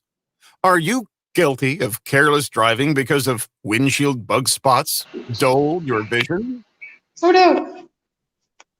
Oh no. Yes, I'm guilty. Stop straining to see through a bug-splattered windshield. Duck's Toilet Cake gets the squashed bugs off quickly, easily. Yes, even when the sun has baked them in the glass.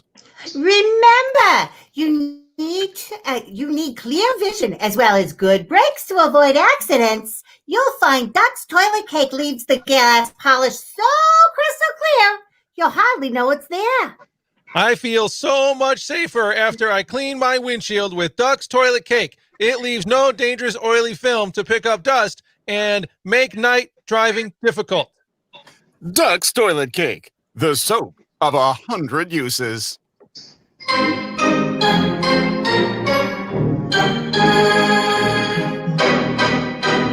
better wash fast, you better wash slow. The toilet is cleaning uptown. It washes up cars, it washes up cars, and after it washes up cars. The toilet is cleaning uptown. It's found he turns to my it's used by you better watch out.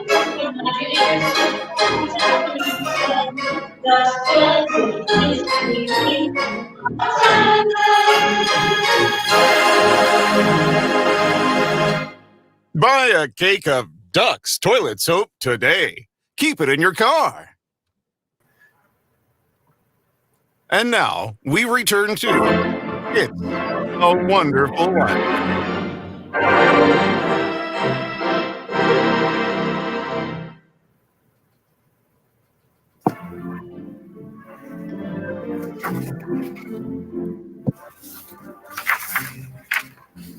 Merry Christmas! Glad you come.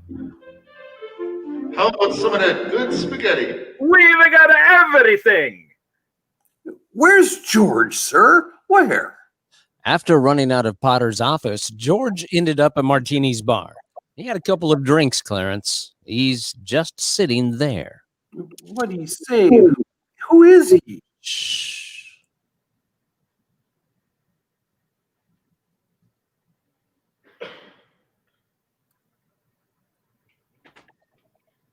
God, dear Father in heaven, I'm not a praying man, but if you're up there and you can hear me, show me the way. I'm at the end of my rope. Show me the way, God. Are you all right, George? You want somebody to take you home? Yeah, why you drinking so much, my friend? You don't feel no good. Please go home, Mr. Bailey. Bailey? You say Bailey? Which Bailey? This gentleman is Mr. Bailey, Mr. George Bailey. George Bailey, huh? And the next time you talk to my wife like that, you'll get worse. It isn't enough she's slaves teaching your stupid kids how to read and write. You've got to ball her out. You get out of here, Mr. Welch. You get out. You are hitting my best friend. You get out. Well, all right, all right. Mr. Bailey, are you okay? Who was that? Mr. Welch. You don't worry. He don't come here in our place no more. I'll get something for your face. It's bleeding. I'm all right. Please don't go away, Mr. Bailey. Please don't go. Leave me alone. Leave me alone.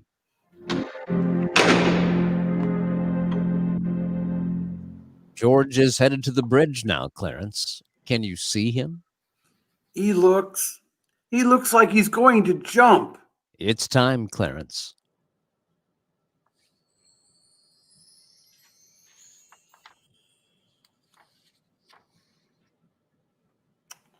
Oh, excuse me.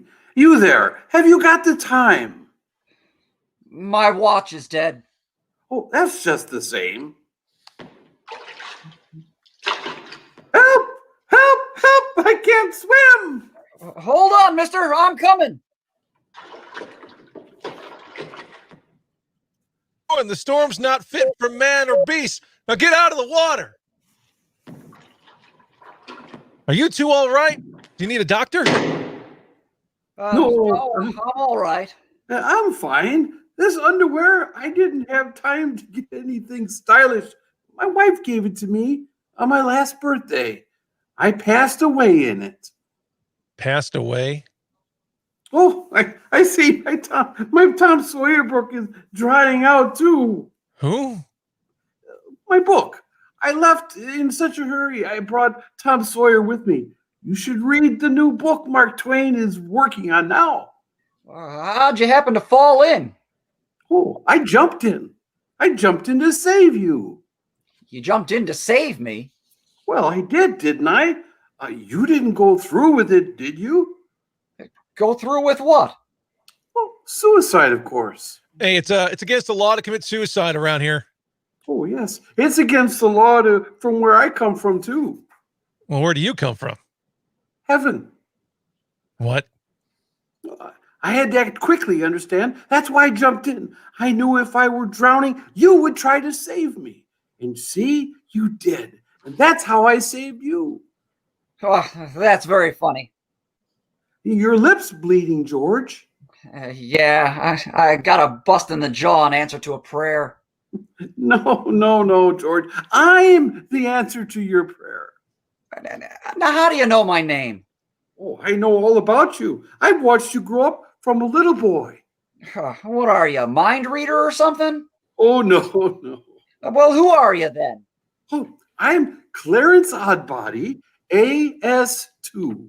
Oddbody, AS2. What's the AS2? Oh, Angel second class. All right, hey, I'm getting out of here. You might not need a doctor, but I do. Cheerio, my good man. Oh, hey, look here. Why did you want to save me anyway? Because I'm your guardian angel. I wouldn't be a bit surprised. Ridiculous of you to think of killing yourself for money. $8,000. Yeah, just little things like that. Now, how did you know that? I told you, I am your guardian angel. I know everything about you, George. Well, you look about like the kind of angel I'd get. Sort of a fallen angel, aren't you? What happened to your wings? I haven't won my wings yet. That's why I'm an angel second class. Oh, I see. Well, you can help me earn them, George, by letting me help you. You don't happen to have $8,000 on you, do you? No. We don't use money in heaven. Oh, that's right. I keep forgetting. Comes in pretty handy down here, bub. I found that out a little late. I'm worth more dead than I am alive. Now, look, you mustn't say things like that. I wouldn't get my wings with that attitude. You just don't know all of what you've done. If it hadn't been for you. Yeah, if it hadn't been for me, everybody'd be a lot better off. My wife, my kids, my friends. Oh, this is not going to be easy. They'd all be better off if I hadn't been born. What'd you say? I said I wish I'd never been born. George, that's it. That's wonderful. Wonderful? The idea you just gave me. Well, you've got your wish. You've never been born. Never been born? Exactly. Exactly. No worries. No $8,000 to get. Nothing. You simply don't exist. Hey, wait a minute. That ear of mine. Say something else in that ear. You don't have a bad ear anymore. Don't you see? You're not the George Bailey you think you are. You're a nobody. Well, that's the doggonest thing. Oh, and your lip stopped bleeding too, George. What do you know about that? What happened? I need a drink. That's what I need. What about you, Angel? Do you need a drink? No, I don't know about that. Come on. We'll go as soon as our clothes are dry. Oh, our clothes are dry. Hey, so they are. That's funny. That stove's hotter than I thought. Well, look, let's get dressed and we'll stroll over to Martini's and then... Oh, excuse me. I'll stroll. You fly. I haven't got my wings. You haven't got your wings. Yeah, that's right. A couple of drinks and we'll both fly.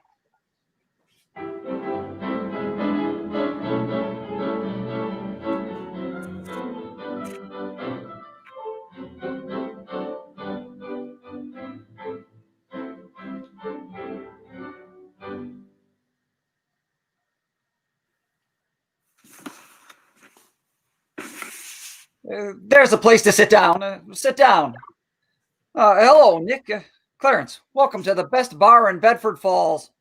Bedford Falls? You mean Pottersville? Pottersville? Hey, where's Martini? Look, I'm the boss. Do you want a drink or don't you? Okay, all right. A double bourbon, quick, huh? Okay.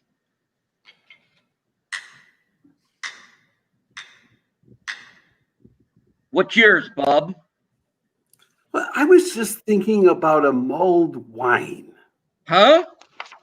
Heavy on the cinnamon and light on the cloves. Off with you, my lad, and lively now. Hey, look, mister, we serve hard drinks here for men who just want to get drunk. We don't need any characters around to give the joint atmosphere. Now, come on here. Just give him the same as I ordered. He's okay. Two double bourbon. What about this place? It's all changed.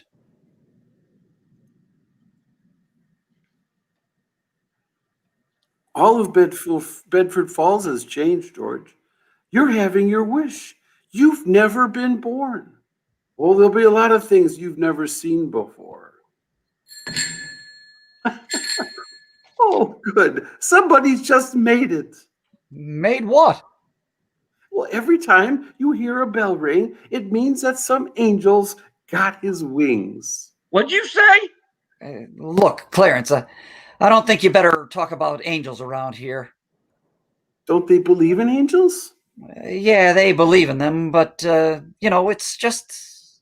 Well, then why should people be surprised when they see one? Huh?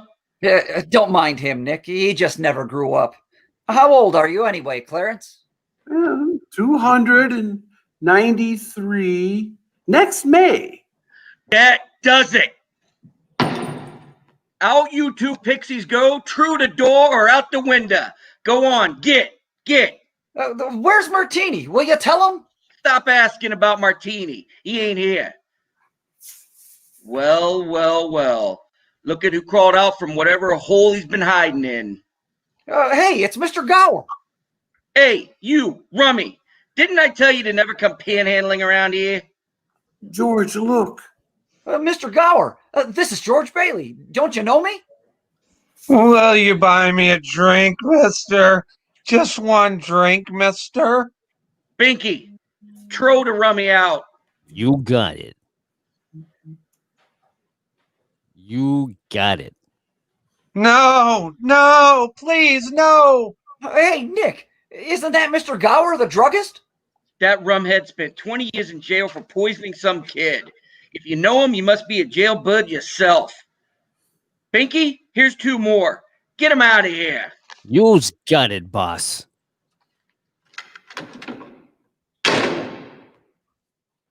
You're listening to It's a Wonderful Life on 1340 WJOL, Joliet, live from the Rialto Square Theater. We'll be back right after these commercial messages.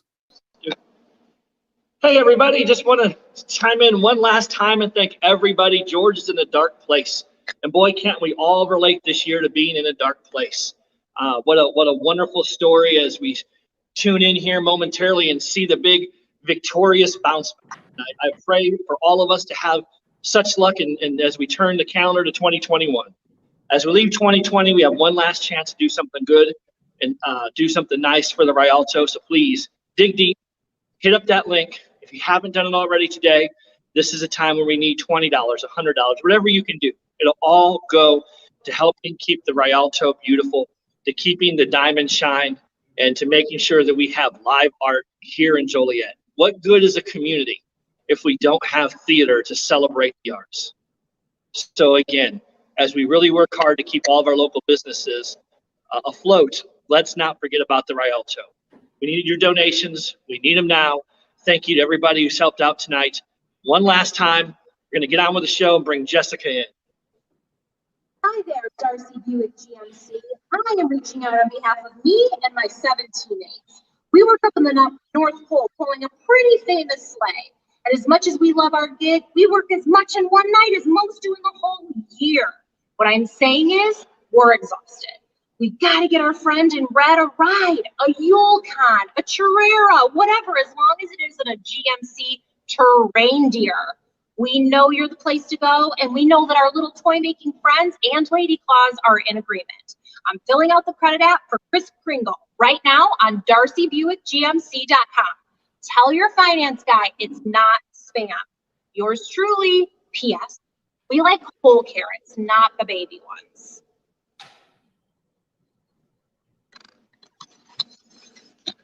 And now, the dramatic conclusion of It's a Wonderful Life.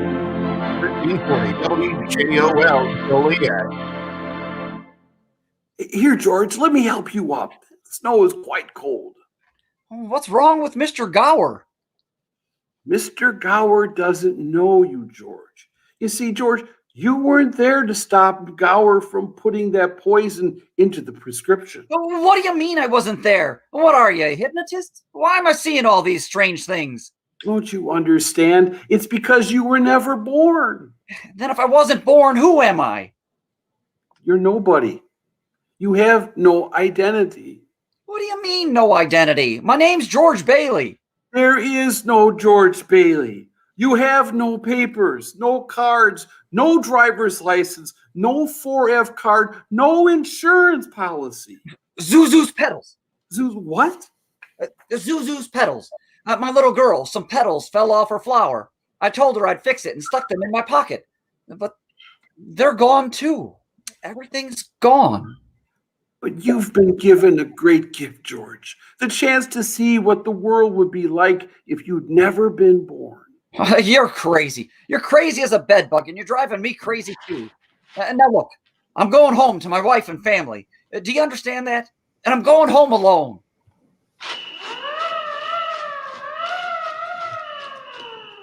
You know the drill. Hands behind your back, sister. Keep your hands off of me. Why don't you bust somebody else for a change? Hey, officer, where did the building and loan move to? The building and what? The Bailey Building and Loan. It was up there. They went out of business years ago. Now all that's left is this burlesque house. Not so fast, copper. I know Potter. Hey, Violet. Hey, listen, that's Violet Bick. Oh, I know. Believe me, I know. I know that girl. Who doesn't? Now get out of our way.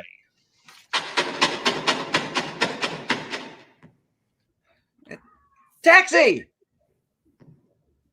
Hey, Ernie, take me home. I'm going off my nut. Where do you live? Oh, now, doggone it, Ernie. Don't you start pulling that stuff. You know where I live. 320 Sycamore. Now hurry up. Okay, 320 Sycamore. Yeah, hurry up. Zuzu's sick. All right. Look here, Ernie, straighten me out here. I've got some bad liquor or something. Listen to me. Now, you're Ernie Bishop, and you live in Bailey Park with your wife and kid. That's right, isn't it? You seen my wife? Seen your wife? I've been to your house 100 times. Look, bud, what's the idea? I live in a shack in Potter's Field, and my wife ran away 3 years ago and took the kid, and I ain't never seen you before in my life. Okay, just step on it. Just get me home.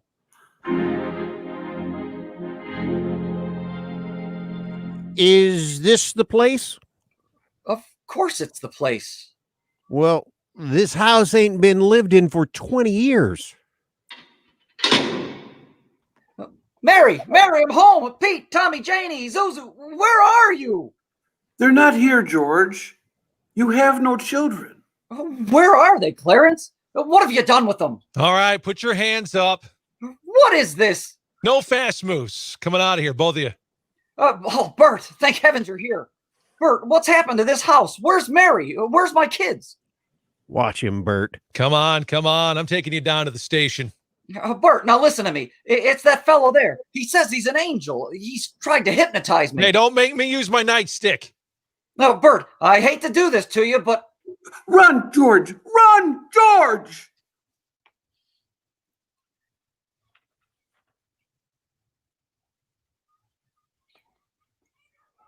Ma Bailey's boarding house?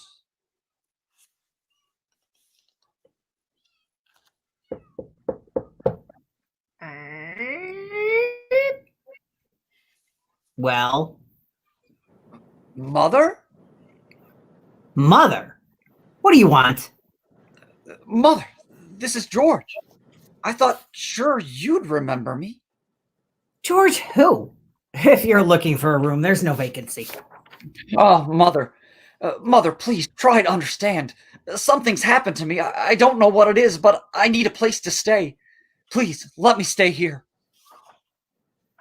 I don't take in strangers. I'm not a stranger. I know everybody you know. Your brother-in-law, Uncle Billy. You know him? Well, sure I do. Where'd you see him last? Today, over at his house. That's a lie. He's been in the insane asylum ever since he lost his business. And if you ask me, that's where you belong.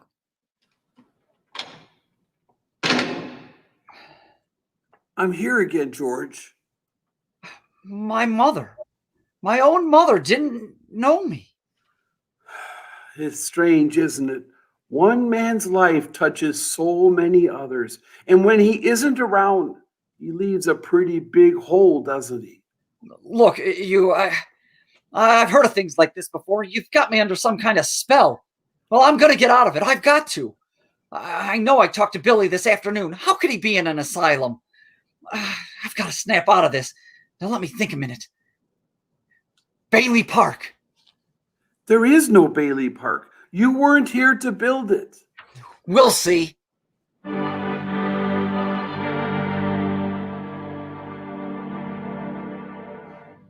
This is Bailey Park? People live here. Pretty grim. This is where Bailey Park is supposed to be. What's this gravestone doing here? And why is the name Bailey on it? That wouldn't be yours. Oh, my father's name is on it. But what's this other name? Why is my brother Harry's name here? Your brother broke through the ice and drowned at the age of 9. That's a lie. Harry Bailey went to war. He got the Congressional Medal of Honor. He saved the lives of every man on that transport. Every man on that transport dies. Harry wasn't there to save them because you weren't there to save Harry. You see, George, you really had a wonderful life. Don't you see what a mistake it would be to throw it away? Well, what do I do now? Clarence, what do I do now? It's your life, George. What happened to Mary, Clarence? Mary? My wife, Mary. What happened to her if I was never born? I'm not supposed to tell you, George. I don't know how you know the things you do, but please, if you know where she is, just let me see her. That's all I need to make a decision. Very well, George, but you're not going to like it. Where is she, Clarence? She's an old maid, George. Where is she?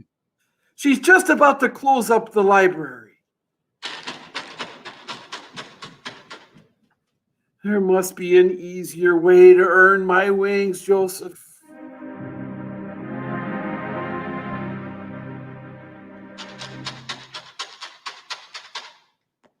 Is the library closed? It's Christmas Eve. We can't stay open all night. Can I ask you something? I should really be getting home. What is there to be going home to? That is none of your business, sir. The library is closed. Maybe you should try back on the 26th. Mary, I'm sorry. How do you know my name? All I need is a couple of minutes. I told you, the library is closed. Please, just 2 minutes. That's all I need. I'll do anything. You sound desperate. I'll help if I can. What is it? Isn't this town Bedford Falls? It used to be, but that was some time ago. I wasn't very old when Potter was elected and took the town, along with the name, for himself. So you do know a place called Bedford Falls? I've seen pictures. It looked like a very nice place. Things have changed, but that's with the times. I have to go. Mary Hatch, you live on Reed Street, a white Victorian. Your bedroom's at the top of the stairs. You turn to the left. You have an older brother, Marty, and you live with your mother, Edwina. How do you know all of this? What are you, some crazy man? Stop it. I'm leaving. Don't you know me, Mary? Just let me touch you. Get your hands off of me. I'll call a cop. The house you wished for. Don't you remember? I told you I don't know you. Let me go. Officer! Don't you know me? You must, Mary. It's George. Don't you know me? Let me go. Mary, please. Oh, don't do this to me. Please, Mary, help me. Where are our kids? What? I need you, Mary. Help me, Mary. Get away from me. Help! Help! Please! Mary, it's George. Please, Mary. You're my wife. Clarence! Clarence! Clarence! Where are you? Help me, Clarence. Get me back. I don't care what happens to me. Only get me back to my wife and kids. Help me, Clarence, please. Please. I want to live again. I want to live again. Please. God, please. Let me live again. George. Hey, George, is that you, George? No, you get out of here, Bert. Get out of here. You come any closer and I'll hit you again. Hey, what in the Sam Hill are you yelling for here, George? Come on, George. Bert, do you know me? No, I've been looking all over town for you. Where have you been? Hey, Bert. I'm alive again, Bert. You sure you're all right? Hey, your mouth's bleeding. Oh, it is? Oh, hey, my mouth's bleeding. Oh, Bert, look at that blood coming out of there, would you? Oh, would you look? Zuzu's petals. Zuzu's petals. There they are. Well, what do you know about that? Merry Christmas, Bert. Well, Merry Christmas. Get in the car. I'll drive you home. Oh, you will, Bert? Oh, will you do that and turn the sirens wide open? Merry Christmas, Bedford Falls! Merry Christmas, you building and loan! Merry Christmas, Mr. Potter! Yippee!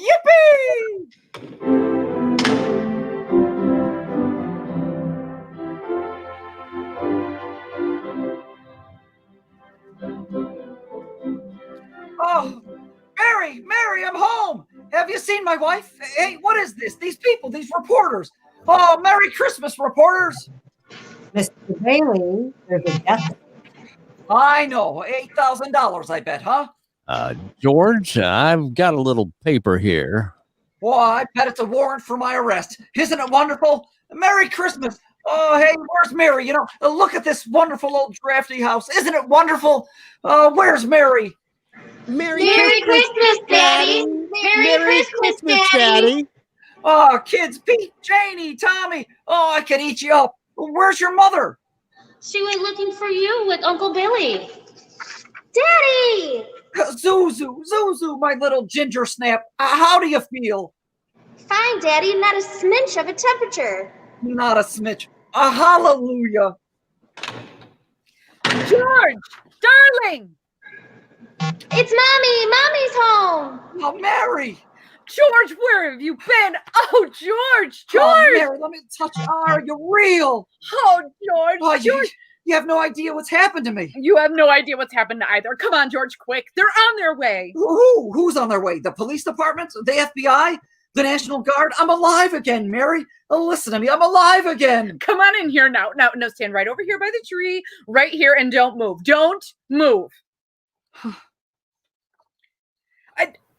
I hear them now, George. It's a miracle. It's a miracle. Come in, Uncle Billy. Everybody in here. Woo! Isn't it wonderful? Mary did it, George. Mary did it. She told a few people you were in trouble. They scattered all over town collecting money.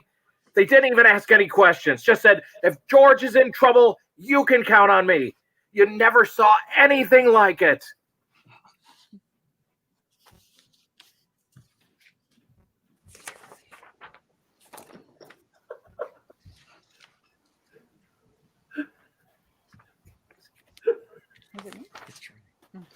That's you, Rick. You've never seen anything like it. Here you are. Merry Christmas. The room was full.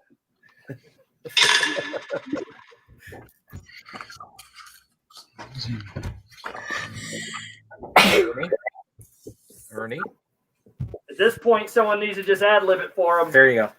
Ernie. No, not me. I won't be there. Oh. Okay. Yeah, whenever there's 5 seconds of silence, somebody jump in and just go with something. Okay. Great. Why doesn't everybody form a line to the right? Mr. Gower, Merry Christmas. Mr. Martini, step up now.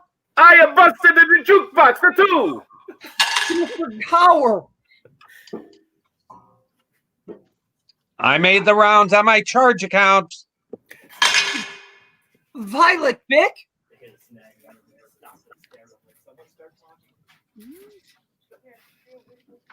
Violet. Hang on a second, guys. Everything's going great. Yeah, this is going to be the most tricky part with so many in and outs. Right. There's so many people coming and going with this. We're going to have to work on this. And if you don't have a part, drop out because we're looking for people. So let's see, where do we leave off? Queens. So let's go Gower. So maybe if we start with let's go back a little bit if you can. okay. Sure. I'm gonna go back. Page 80 with Billy and Mary. Okay. We have taken the kids out. As soon as the kids are done, we're dropping. Okay. Wait a minute, you're going back to page 80. We're not at 80 yet. Oh, we're in different. No, we're on 78. No, this mine. Are we different? Mhm. Oh, okay. All right, sorry. So as soon as it goes, we're going to have it lined up with Billy, Charlie, Ernie, Martini, Gower. Mm-hmm. And Violet. Violet. Violet. We don't have Violet. We don't have Violet. Gower. We're going to have to drop Clarence, who doesn't come back until the end. So Clarence will drop, but you got to be ready to come back. I'm going to kick you out, Clarence, so you're going to have to be ready to come back. Say that again. How will I get back in? You click that same link that you originally used. Okay? I'll try. Yeah, Dan, I think I can, after Martini, I can drop out. I think. I busted the jukebox too? Yes. Okay. So it's Billy, and then it's Martini. And then I think I can drop out. Okay. Yeah. Yeah. I'm dropping Clarence. Okay. So All right, so who do we need? we have Billy. Give Billy's line. We don't have Violet. Just say if George is in trouble, you can count on me. All right, you ready? Yep. Okay.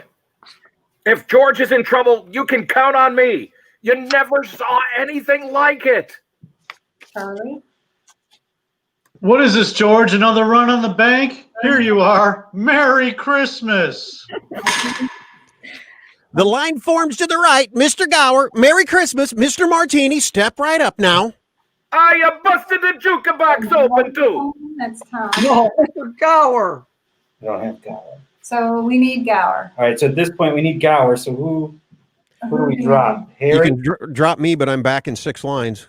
Ernie. What about Harry? Nick's sitting here. Where is he at? I'm right here. No, I know you're there, but where are you on the script? Next page at the bottom. So we can drop 79. All right, so let's drop you so we can get Gower in. Yeah. I'm a big fan of the updating the page numbers on that text. But if you're too early, if you say you're on 80, but it's actually 77, there's gonna be a lot of people trying to get in. Right. You know. Yep. Okay. So yeah, go ahead and drop me. So then we should have Gower. We don't have Gower, so can you text Gower? And I got Zuzu already. Do we need Zuzu? I need Gower. Not until page 84. Around 84. 3. See, some people have wrong page numbers, by the way. Depends on which way they're going. Yeah, I'm going off of the one I. Right, but they drop her and bring her back. They said they were dropping the kids and bringing her back.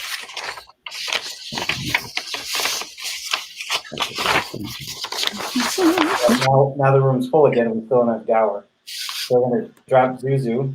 Yeah, we don't need Zuzu yet. We need.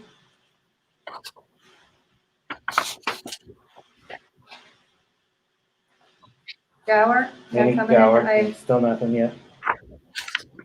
What's Jen's? Matilda comes in after Violet. Okay, so Matilda, we need Violet right away. Do we need Charlie still? Yeah, he's got another Okay. one. And then Rose comes in right after Yeah, that. so this is just one on top. Do we need Billy?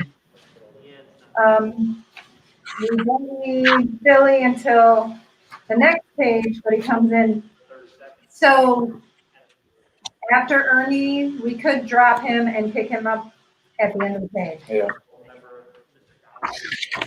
I am not getting any response from Tom. But Billy and Martini are the same person. Yes. So, okay. All right, so obviously we got to work these kinks out, guys. So let's just move forward with it. We'll ad lib with what we got, and work with who's in the waiting room right now, and then we'll just have to work through this. Lori and Diane and I will talk about how we figure this part out because this is a lot in a short amount of time. So, And it right? doesn't go real quick. Yeah, it's got to go quick. So, where do we pick up? Kevin, can you do Gower's line? Yep. So you want me to start with right after Mr. Gower, George? Yep. Okay. Yeah, go ahead. I made the rounds on my charge accounts. Violet, Dick. I'm not going to go, George. I changed my mind.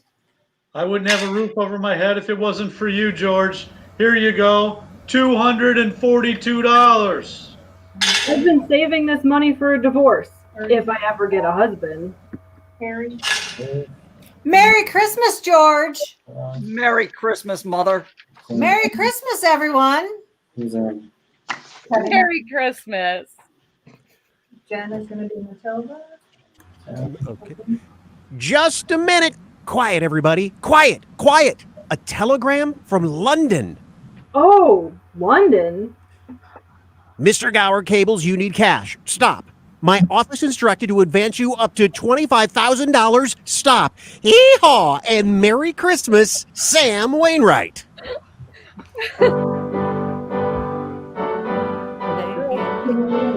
Glory to the newborn King.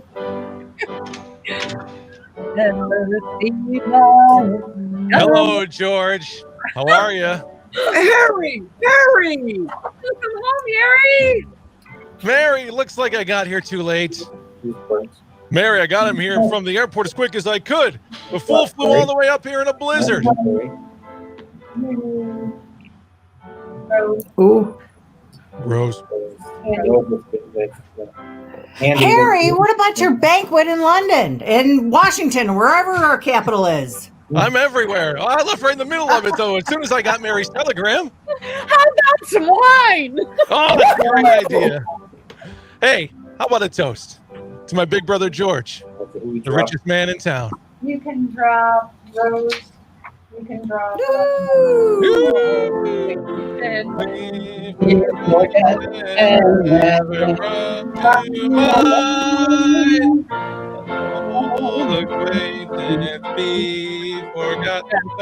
Something about old lang syne. What is this word? I'm Sawyer. There's an inscription. Maybe didn't know how to figure out how to do that. Yeah, dropping Clarence maybe not an option. Hold on. Yeah, right. Pick up Clarence for me, Nick. Hold on, let me get my pages. Hold on. I was going to say we could always have George quote it if it's problematic. Yep, here, I got it. George, remember, no man is a failure who has friends. Thanks for the wings. Love, Clarence. What's that? A Christmas present from a very dear friend of mine. Look, Daddy. Look, Daddy. Teacher says every time a bell rings, an angel gets its wings. That's right. That's right. You and I. What a boy, Clarence. You know what? We can go on stage and just start saying yes. Yeah. And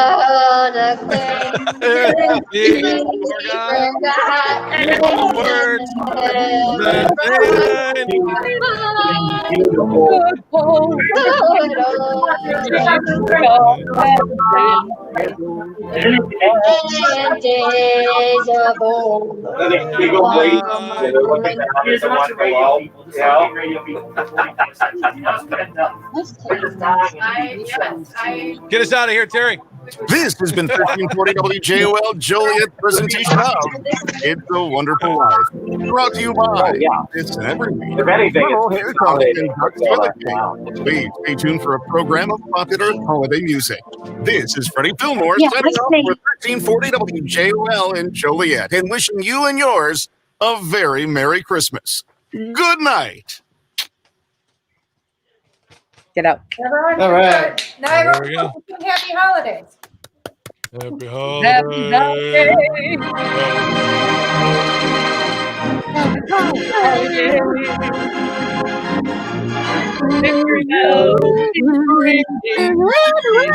We can't sing. Singing is not an option. Maybe hum it. Everybody hum.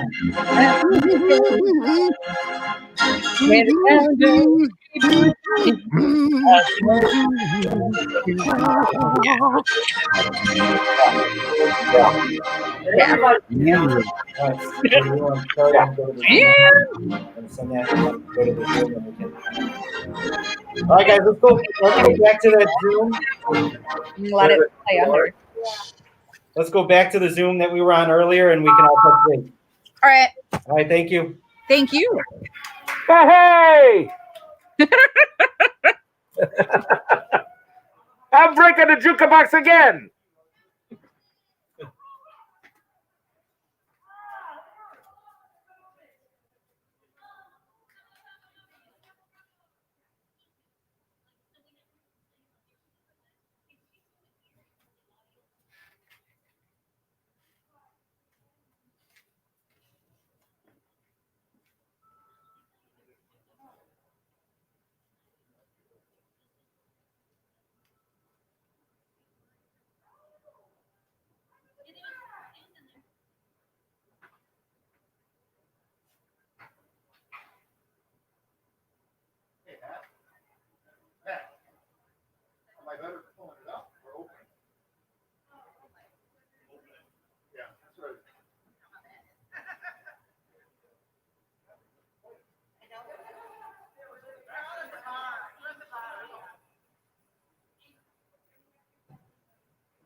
Okay.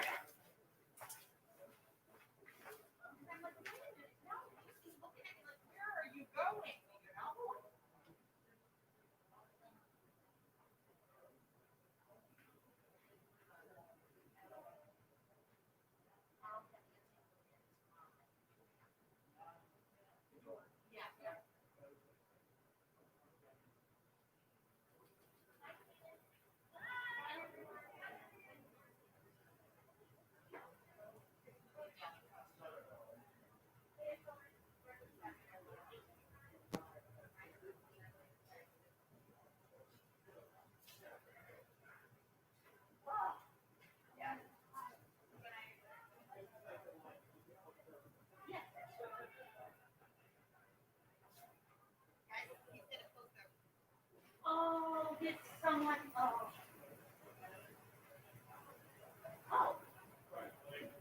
All right.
Yeah.